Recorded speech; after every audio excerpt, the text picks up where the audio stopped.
la diminution entre 1945 et 1980. Donc ça veut dire sur 35 ans a presque été de 50%. Donc la valeur de mon portefeuille passe de 100 000 à 50 000 euros par exemple, si on fait une simulation pour une comparaison avec la monnaie d'aujourd'hui. Et donc en 1945, les dividendes étaient à peu près de 500 euros. Donc ici on remontait à 2%, ici 3%. Donc quand on montait à ce niveau-là, on va dire pratiquement 4% pour la même valeur. Donc mes dividendes sont passés de 500 à 4000 euros, mais ma valeur a replongé de 50%. Donc maintenant, en fait, je gagne toujours mes 4%, mais plus sur 100 000, sur 50 000. Mais du coup, comme ma valeur a été divisée par 2, bah, c'est pas 4%, en fait, c'est 8%, tout simplement. C'est pas que le rendement du dividende a augmenté, c'est juste que, la valeur d'indice, la valeur de mon portefeuille a diminué. Donc au final, en 35 ans d'investissement, mon portefeuille a perdu en valeur, et le rendement de mon dividende, qui était de 4%, donc 4000 euros, a doublé, mais ma valeur étant divisée par 2, bah, je suis toujours à 4000 euros et la valeur de mon portefeuille a été divisée par 2.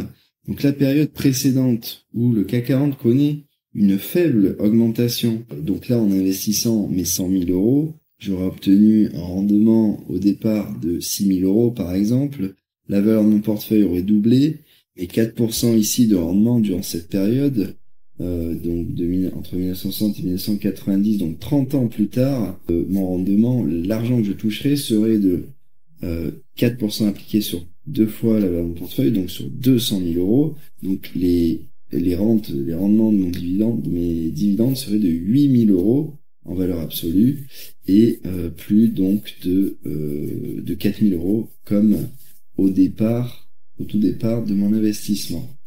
Ensuite, donc là également il y a une période qui était plutôt stable, donc je pense pas que ce soit nécessaire de l'analyser. Et si je prends cette période de forte hausse, donc période récente, puisqu'elle correspond, enfin la plus récente dans ce graphique-là, puisqu'elle correspond à la période entre 1980 et jusqu'aux années 2000, voire 2006, mais il n'y a pas de dépassement, il n'y a que récemment, dans cette année qu'on vient d'atteindre encore un plus haut sur le CAC 40 à 7400 points à peu près.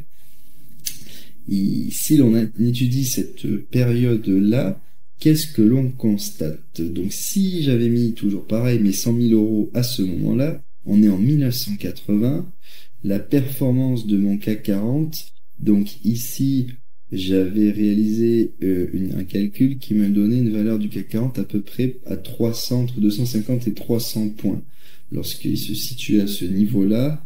Donc en allant grappiller les 7000 points à ce niveau-là, ça nous donnait une performance d'à peu près 2000%. Donc qu'est-ce que cela signifie dans notre graphique, dans cette étude? Eh bien, on aurait mis nos 100 000 euros sur le CAC 40, donc totalement à ce moment-là. Bon, plus bas, évidemment, il fallait réussir à investir à ce moment-là. Et donc, les versements de nos dividendes en termes de flux financiers auraient été de 8% de 100 000 euros, donc 8 000 euros. La valeur de notre CAC 40 aurait progressé de 2000%, donc il y a quand même une période de 20 ans qui s'écoule, donc c'est significatif. 20 ans après, notre portefeuille est multiplié par 20, d'accord? Donc nos 100 000 euros sont devenus 2 millions d'euros, ok? Et nos flux financiers, donc le rendement de dividende, à peu près ici, donc 2%, 2,5%, n'est plus appliqué sur les 100 000 euros de départ, mais sur les 2 millions. Donc 2,5% de 2 millions, ça correspond à 50 000 euros finalement.